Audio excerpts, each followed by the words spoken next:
मित्रों नमस्कार, आपका स्वागत है। मित्रों आज इंडियन एक्सप्रेस ने बड़ी ज़बरदस्त खबर छापी है और वो खबर ये है कि केंद्रीय पर्यावरण मंत्रालय की एक ईएसी होती है, यानी expert assessment committee, environment assessment committee, विशेषज्ञ कमेटी है। और इसमें जो सरकारी पदाधिकारी हैं, जैसे सेक्रेटरी उसके चेयरमैन होते हैं और बाकी जो कंसर्न डिपार्टमेंट होते हैं वो मेंबर होते हैं। और उसमें 7 जो है नॉन ऑफिशियल मेंबर होते हैं, यानी जो एक्सपर्ट होते हैं। तो उस एक्सपर्ट कमेटी में एक एक्सपर्ट गौतम अडानी के जो एडवाइज़र हैं, यानी गौतम अडानी के जो ग्रीन एनर्जी कंपनी है उसके एडवाइज़र को यहाँ पर्यावरण मंत्रालय की एक्सपर्ट कमेटी में डाल दिया है। ये कोई बड़ी बात नहीं है कमेटी में डालने से, क्योंकि वो जल विद्युत परियोजनाओं में काम करते हैं, तो ऐसे ही लोगों को कमेटी में डाला जाता है। लेकिन इसमें सवाल सिर्फ एक है कि जो आपके जो हितार्थ होते हैं, यानी जो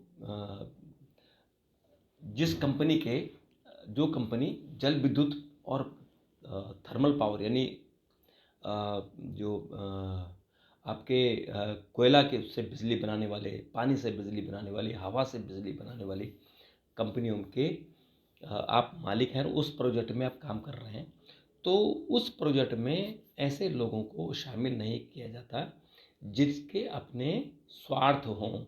यानी अगर जैसे कि क्रिकेट की कमेटी लगा लो, अब क्रिकेट जो सिलेक्शन कमेटी है, उस सिलेक्शन कमेटी में उन लोगों को शामिल नहीं किया जाता है जो टीम के जो सदस्य हैं उसके दावेदार हों या उनसे कहीं ना कहीं दूर दूर तक उनका रिश्ता हो। तो इसलिए वो एक्सपर्ट कमेटियाँ होती हैं कि आपका किसी पे भेदभाव ना हो, आप एक्सपर्ट हो तो अपना आप किसी के हितों का टकराव ना हो।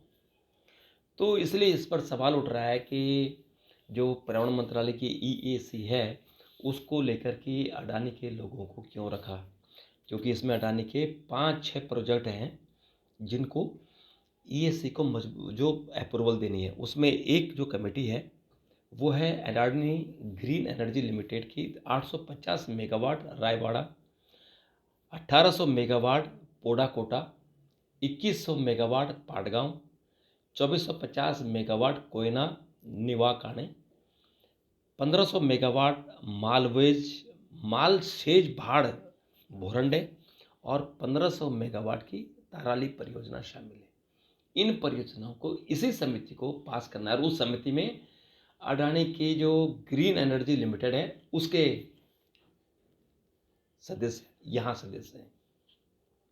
27 तारीख को ये ईएसी का पुनर्गठन हुआ और इसमें गैर सदस्यों को 7 लोगों को नॉमिनेट किया गया और उसके बाद इसको लेकर ये कहा गया है कि जो 14 और 15 अक्टूबर को ईएसी की मीटिंग हुई थी, उस मीटिंग में 14 तारीख को जो अडानी के मेंबर हैं जनार्दन चौधरी, वो उस मीटिंग में शामिल हुए थे और उस मीटिंग में एक परियोजना को मंजूरी मिली थी जो 1500 मेगावाट की परियोजना है और ये सतारा परियोजना को मंजूरी मिली है। तो उसमें जब वो इंडियन एक्सप्रेस ने ही उनसे बात की चौधरी साहब से और कहा कि भाई आप तो उस मीटिंग में शामिल थे, तो उन्होंने कहा कि मैं उसमें शामिल नहीं था। उनसे पूछा गया कि जो मिनट्स आए हैं उसमें तो आप शामिल हैं, आपका नाम है, आप हाजिर थे, तो उन्होंने कहा कि नहीं, हम मिनट्स को चेंज कर देंगे। मतलब इतनी पावरफुल लोग हैं कि सरकारी समितियों को भी चेंज कर सकते हैं, मिनट्स को भी चेंज कर सकते हैं। तो इसलिए इस पर थोड़ा सा डाउट हो रहा है। विशेषज्ञता पर सवाल नहीं है, सवाल है हितों के टकराव पर।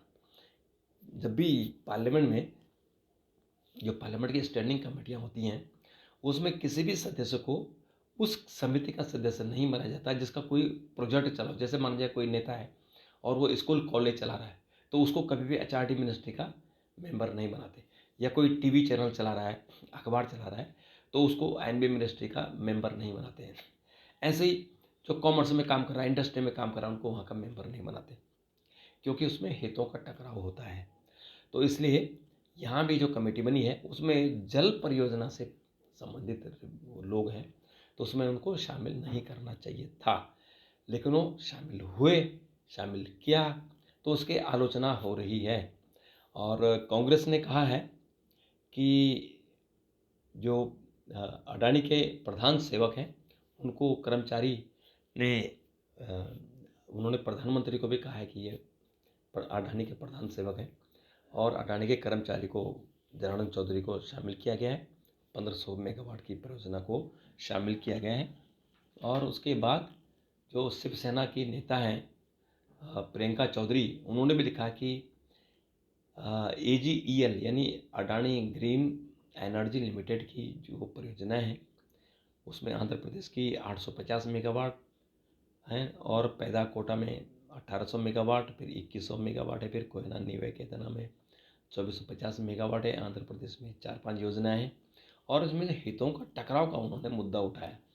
और इसी तरह से तृणमूल कांग्रेस के जो सदस्य हैं महुआ मोइत्रा, जिनकी सदस्यता खतरे में है, यानी उनकी सदस्यता जाने वाली, क्योंकि उन्होंने अडानी के खिलाफ सवाल उठाए, तो आज उन्होंने फिर ट्वीट किया और कहा कि अडानी की 1300 मेगावाट क्षमता की 6 परियोजनाओं को इस समिति से मंजूरी देनी है। और उन्होंने दावा किया कि जो 17 परियोजना है 1500 मेगावाट की, उसको मंजूरी मिल गई है। तो इसमें अवॉइड करना चाहिए था, और हितों का टकराव का मामला है, आप किसी और समिति में डाल सकते थे, परियोजना वाली समिति में, जल विद्युत वालों में नहीं डालना चाहिए था। और इसमें ज़रूर आगे भी इस पर सवाल उठेंगे, और इस सवाल में प्रधानमंत्री की छवि खराब होती है, क्योंकि इस सरकार के मुखिया प्रधानमंत्री हैं, और वो साफ़ सुथरी छवि के हैं, उन पर कोई करप्शन का आरोप नहीं लगा सकता है। लेकिन इस तरह की जो कोशिशें होती हैं, तो उनसे कहने के सवाल उठते हैं, उंगली उठती है। तो इस पर कितनी उंगली उठेगी, पार्लियामेंट का सत्र आने वाला है, उस सत्र में क्या क्या सवाल उठेंगे वो देखना होगा।